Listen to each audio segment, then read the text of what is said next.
This is an examination of the fields of operation or the fields model in practical magic. It is the first of two series video conveying a synthesis of my research on the subject. It goes through theory, such as different techniques and modifications. The second part covers reflections and suggestions based on personal experience.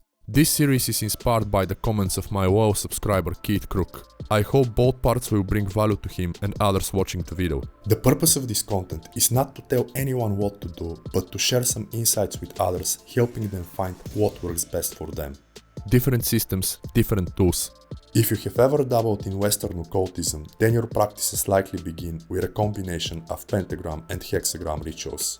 The Golden Dawn uses their widely known lesser rituals. Telema has Crowley Star Ruby and Star Sapphire, and the Aurum Solis employs techniques for raising the wards of power, which, like the mentioned and according to Melita Denning and Osborne Phillips, banish and purify the elements while invoking their governing forces. As my viewers know, such rituals are not practical magic. They provide a platform for the actual practical work, or said differently, they set the space, i.e. prepare the temple by creating a field of operation. Pentagram and Hexagram.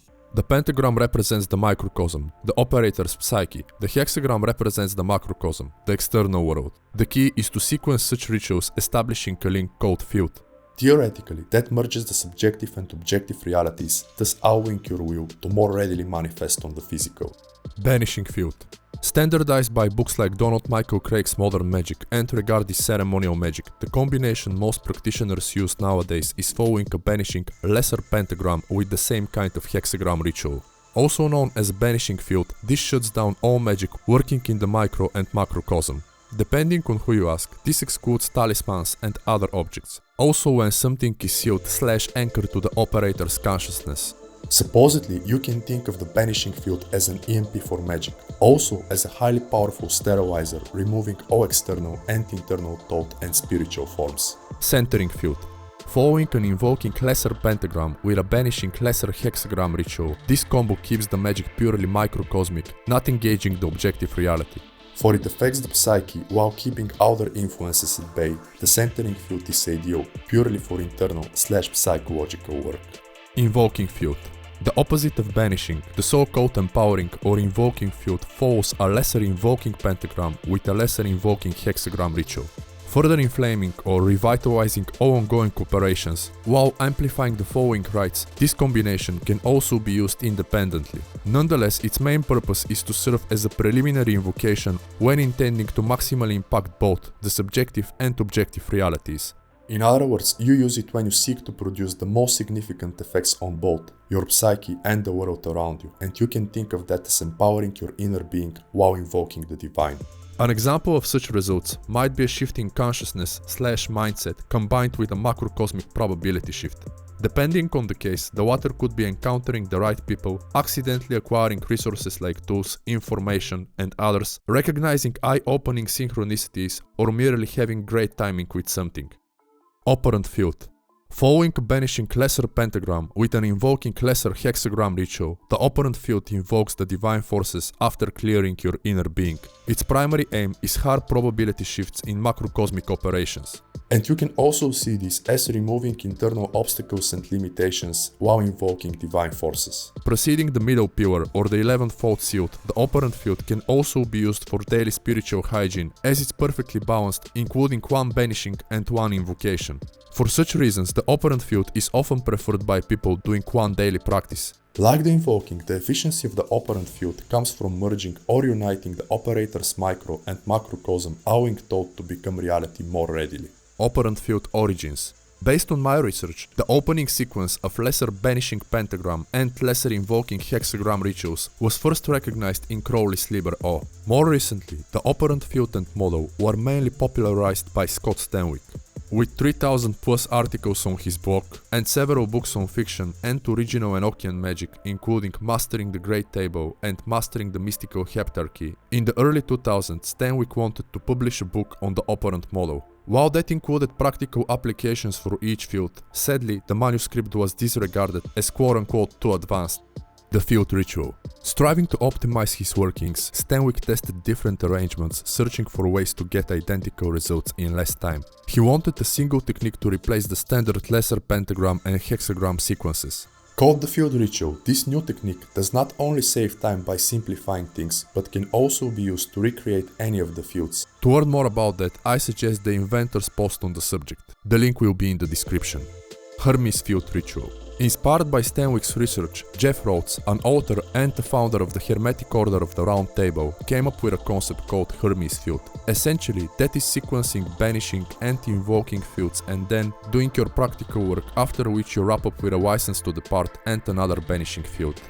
Outlined in Rhodes' Hermetic Kabbalah, a course in personal transformation and self-empowerment, the Hermes Field serves to, quote, prepare your area for specialized practical work. That includes charging objects, summoning spirits, obtaining information through mystical experience, and or merely attuning your life to a specific force. Comment.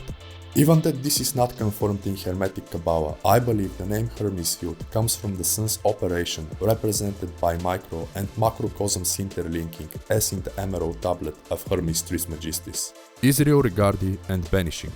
More recently, banishing was emphasized by Israel Regardie. Grounded in Jungian and Reichian psychology, Regardie believed everyone has some underlying psychological conditions, and thereby focusing on banishing would prevent those from interfering with one's workings and life. Inspired by Regardie, Donald Michael Kraig outlined the same approach in his best-selling Modern Magick. Using that as the basis for their studies, most contemporary practitioners adopted an identical method, usually omitting one detail. Besides advocating frequent banishings, Regardie also believed all your practical work should begin with his opening by Watchtower, and Kraig also did so. Opening by Watchtower. Based on Golden Dawn's portal ritual, Opening by Watchtower, or OBW, is an elaboration of the Supreme Invoking ritual of the Pentagram, or SIRP, a thorough examination of which you can watch on this channel. Regardless, the Golden Dawn heavily emphasizes using a banishing field whenever working with any of the supernals, especially Keter and Chokhmah. Not mentioning OBW, the section explains that this is because those spheres demand the highest level of purity. According to some people, performing OBW or SIRP before planetary or sephirotic invocation doesn't let you experience the subtlety of that force, making it too much with all the elemental energy floating around. On the other hand, others swear those rites amp up all their workings. The Supreme Invoking Ritual of the Pentagram, or SIRP. As mentioned in my tutorial on it, the Golden Dawn used SIRP as the basis for all their practical work. Later, Regardie came up with OBW, and that was adopted by Stella Matutina groups. Nevertheless, many people prefer SIRP for various reasons. That includes feeling OBW is somewhat cumbersome, demanding and excessively long. Also, finding it doesn't enhance any operation more than a classic SIRP. Based on my observations, people who don't use Golden Dawn's Enochian attributions tend to find that OBW doesn't further empower practical magic in an invoking or operant field. The latter perspective is shared by Scott Stanwyck. After experimenting with it extensively, Stanwyck and his group found that OBW does not add anything more to the standard invoking and operant fields. I believe this leads us to one question. Should you use operant and invoking fields, or should you make SIRP or OBW the basis of your practical workings? Your practice, your results.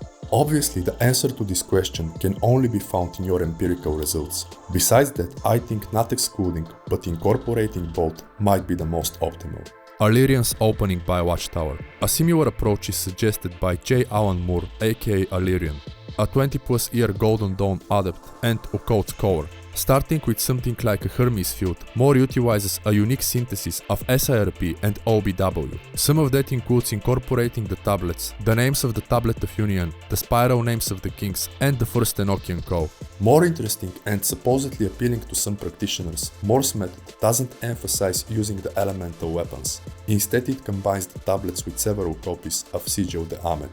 Moore explains that although quite potent, traditionally performed, neither SIRP nor OBW could quite exactly meet his needs. For this, he customized his own technique to create what he calls a powerful, multi-dimensional energetic space you can use for everything practical and mystical. Forms and shapes. This reminds us that stacking these rites creates multi-dimensional space through rotating geometric energy structures. As Moore points out, casting a pentagram creates a rotation pattern of a 4-dimensional shape called pentatope. In 2 dimensions, that is not just the pentagram but also the surrounding it pentagon. Thereby, the lesser invoking ritual of the pentagram forms the first 4 pentagons of a dodecahedron. Combining it with the caduceus breath, which adds rotation, more performs the middle pillar before LIRH. Then LIRH is more optional, added only if the operator wants to establish a connection with the external reality and the higher realms. Lastly, SIRP or OBW brings another 8 pentagon shapes totaling 12. Dodecahedron. Encoded in Metatron's cube, the dodecahedron is the shape God used to shape the universe. According to Plato, 4 solids correspond to the 4 elements fire, air, water and earth, and the 5th corresponds to quintessence or spirit or ether, which he defined as the element of the heavens. That solid is the dodecahedron. While that happened about 2300 years ago, more recently Jean-Pierre Luminet of the Paris Observatory backed Plato's theories with rock-solid science, proving that the universe's shape is really of a dodecahedron. And if that doesn't, I really don't know what would inspire you to test all the cover techniques, really perceiving magic as a divine working theurgy. Perhaps you can take a few seconds to let me know in the comments below. With that said, I hope this sheds at least a bit of light on the fields of operation for Kid, Crook and other viewers. In the next part, I'll present a brief summary of my personal reflections using the fields in my practice. I'll also be happy to know what kinds of videos you'd like to see on my channel. Other than that, I highly recommend my Supreme Invoking Ritual of the Pentagram video and perhaps my other channels if you're also into healthy living, natural bodybuilding and or tech. Also, you can check my music, including the tracks in this video. Like the video as it helps the channel, subscribe for more content like this, support me if you can by using the provided link, and I'll see you in the next one. Thank you for your time.